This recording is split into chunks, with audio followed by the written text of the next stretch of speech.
No es casualidad que Ludwig van Beethoven sea uno de los compositores más escuchados de los últimos 200 años. Su música destila ingenio a raudales y una gran vocación de trascender. Pero como dijo el dramaturgo Franz Grillparzer en su oración fúnebre por el maestro, Beethoven era un artista, pero también era un hombre. Por eso, a lo largo de estos 9 capítulos, que tampoco son 9 por casualidad, sino que hacen referencia directa a las gloriosas 9 sinfonías que nos dejó, perfilaremos aquellos aspectos de su carácter, de la relación con la época que le tocó vivir y de su manera de componer que definen la genialidad de esta figura cumbre de la cultura occidental. Con el fin de construir este retrato psicológico y emocional de la personalidad de Beethoven, en cada una de estas miniconferencias de 15 minutos relacionaremos al creador alemán con algunos de los puntos clave de su trayectoria vital y profesional: el destino, la predilección por el piano, su objetivo de desarrollar el lenguaje musical hacia el futuro, su enfermedad auditiva, su relación con la naturaleza, también la pasión amorosa, la política de su época, la consideración de su música como símbolo de la Europa actual o su influencia en compositores posteriores. 9 itinerarios que transitaremos para preparar la escucha y el disfrute online de otras tantas extraordinarias joyas artísticas que Beethoven escribió en géneros como la sinfonía, la sonata, el cuarteto o el concierto para solista y orquesta. En 2020 se celebra en todo el mundo el 250 aniversario del nacimiento de Beethoven. Al propio compositor le habría encantado comprobar que casi 2 siglos después de su muerte, su música sigue estando muy presente en el día a día de nuestras vidas, porque él estaba convencido de que su destino en este mundo era revolucionar la historia de la música, marcar un antes y un después en el devenir del arte de los sonidos. Y así lo hizo. Por eso comenzamos el ciclo con este tema: Beethoven y el destino.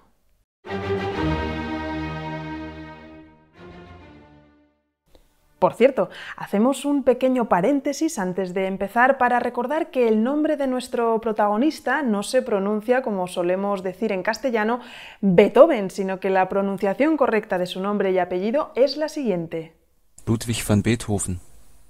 Así que para acostumbrarnos a la sonoridad real del apellido de este autor y que cuando viajemos por el mundo no nos pongan caras raras porque no saben a quién nos referimos al decir Beethoven, vamos a utilizar esta forma de aquí en adelante: Ludwig van Beethoven.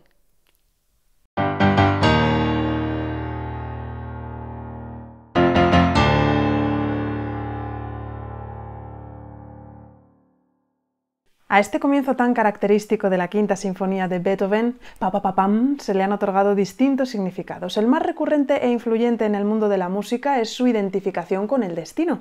Y es que supuestamente Beethoven habría querido reflejar con esas 4 notas implacables la llamada del destino tocando la puerta.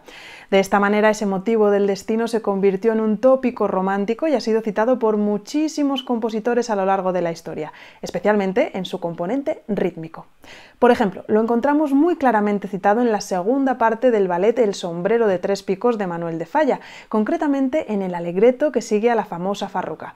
Tiene un significado muy concreto: representa musicalmente a los alguaciles del corregidor llamando a la puerta del molinero a quien quieren arrestar.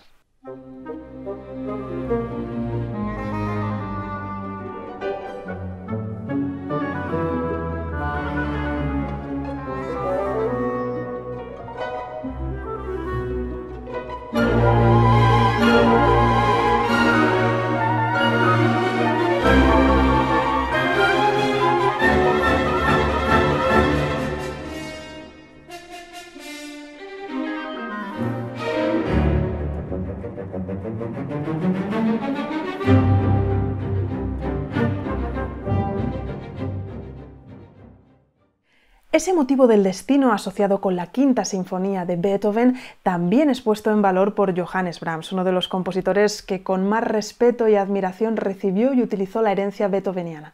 Aparece en su primera sinfonía y también en un requiem alemán. Otro autor que cita de forma muy clara esas 4 notas es Sergei Rachmaninoff en su canción Opus 21 número 1, titulada precisamente El destino.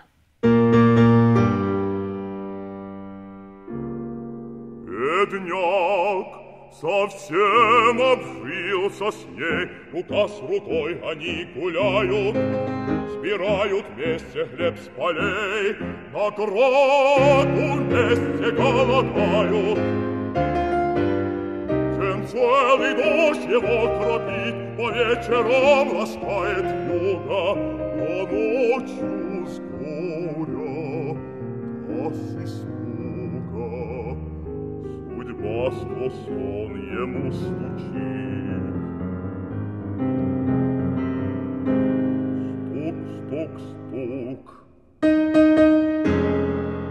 Глянь-ка,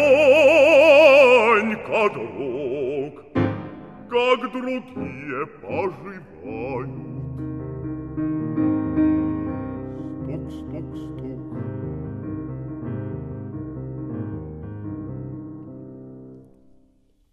Ya entrados en el siglo XX hay que citar al compositor polaco Witold Lutosławski, que lo utiliza en su Sinfonía número 3. Y también dos ejemplos muy llamativos de la historia reciente del cine, que nos dan una idea de lo popular que ha llegado a ser esta breve fórmula musical del motivo del destino en la cultura contemporánea. Lo baila John Travolta, reconvertido en música disco en Fiebre del sábado noche, y también sirvió como sonido del timbre de una de las mansiones atacadas por la banda de Alex Delarge en La naranja mecánica de Kubrick, haciendo una asociación de lo más tétrica con el fatal destino que les esperaba al matrimonio residente en aquella casa. Pero ¿de dónde viene esa asociación de las 4 primeras notas de la Quinta Sinfonía de Beethoven con el destino? Pues viene del que fuera su asistente en los últimos años de vida, Anton Schindler, quien tiempo después de la muerte del maestro dejó escrito que Beethoven habría señalado el inicio de la obra mientras decía «Así el destino toca a la puerta». Pero cuidado, que no todo lo que se publica en un libro es fiable al 100%. La biografía de Beethoven que publicó Schindler en 1840 fue tomada como referencia por los musicólogos de la época. Pero el tiempo ha demostrado que sus testimonios no tienen ninguna credibilidad. De hecho, parece ser que Schindler incluso añadió comentarios a los cuadernos de conversación de Beethoven como si los hubiera escrito el propio compositor.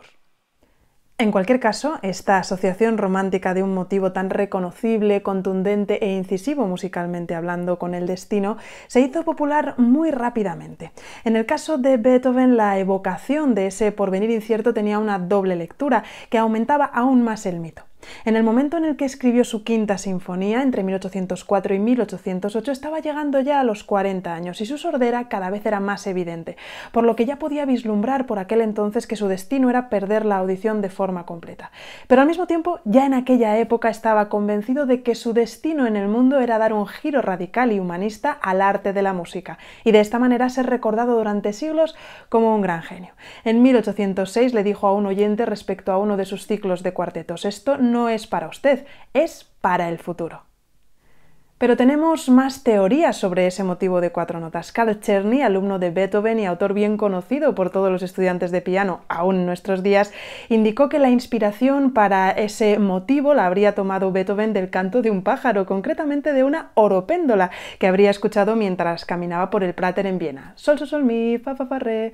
Y muchos años después de la época de Beethoven, y acercándonos al significado real de esta sinfonía, que enseguida explicaremos, encontramos una utilización de este motivo de 4 notas. Fue el símbolo de la victoria durante la Segunda Guerra Mundial. Los británicos se dieron cuenta de que ese famoso motivo inicial tenía el mismo ritmo que la letra V en código Morse: breve, breve, breve, larga.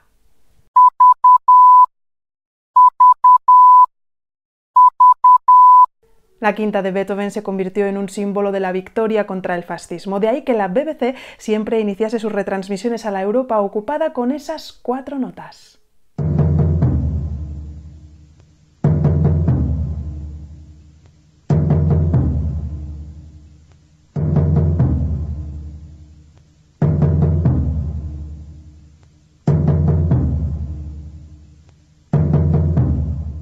Desde el punto de vista estrictamente musical, más allá de los significados subjetivos del discurso beethoveniano, es muy relevante saber a qué tonalidad nos llevan esos 4 primeros compases de la quinta. El inicio es ambiguo, pero enseguida se determina que estamos en do menor, una tonalidad muy especial y significativa para Beethoven. Suena así.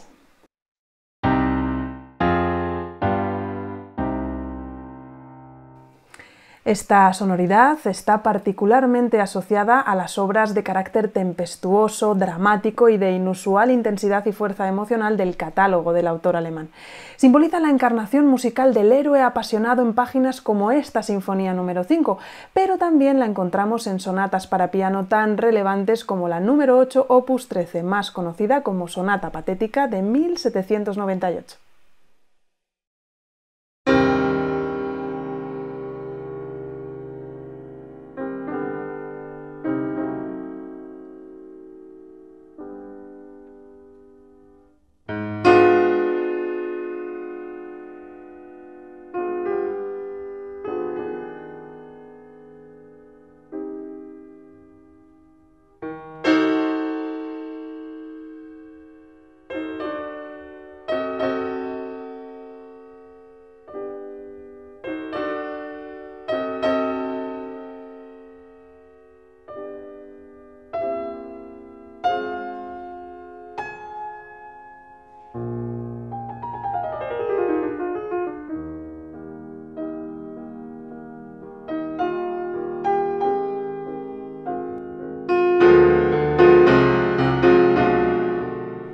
Y es que actualmente la versión más aceptada del concepto extramusical que subyace tras esta revolucionaria quinta sinfonía de Beethoven no tiene que ver con el destino, sino precisamente con una gran revolución, con la Revolución Francesa.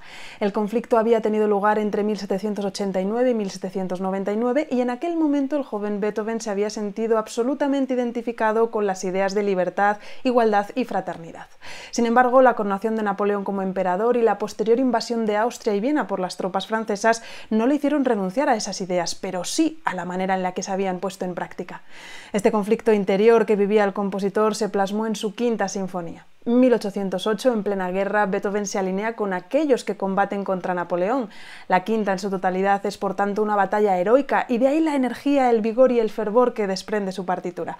De hecho, las últimas investigaciones apuntan a que la principal influencia musical para ese inicio tan archiconocido del Allegro con brío, que va a dominar la sinfonía y del que fluye todo lo demás, fue el himno patriótico de Luigi Cherubini, conocido como Himno del Panteón, concretamente el momento en el que el texto dice: «Todos juramos hierro en mano morir por la República y por los derechos de los seres humanos».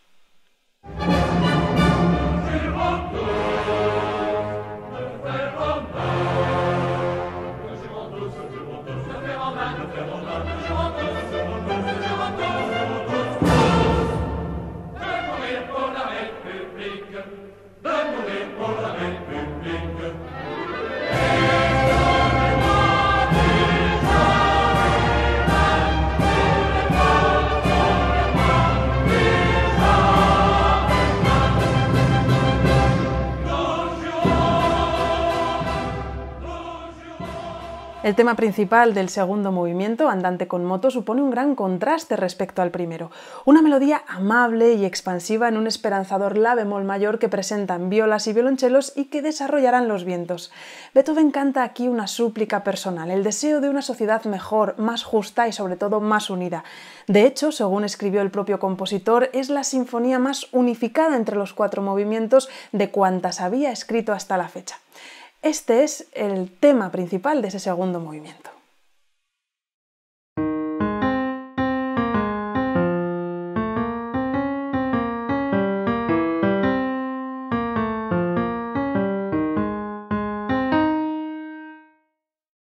En el tercer movimiento, Allegro, volvemos a la indicación de tempo inicial, también al do menor inicial y por tanto al fatalismo, a la batalla, a lo militar. Y además, enseguida escuchamos en forma de fanfarria de las trompas una variante del conocido como motivo del destino. Suena así.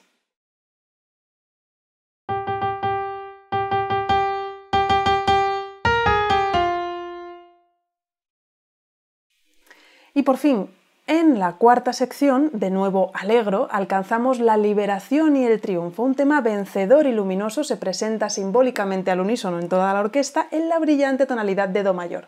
Y aquí también se puede rastrear el eco de otra obra anterior, en este caso del propio Beethoven. Se trata de su lied temprano, El hombre libre, casualmente escrito también en do mayor. Este es el tema de la libertad conseguida.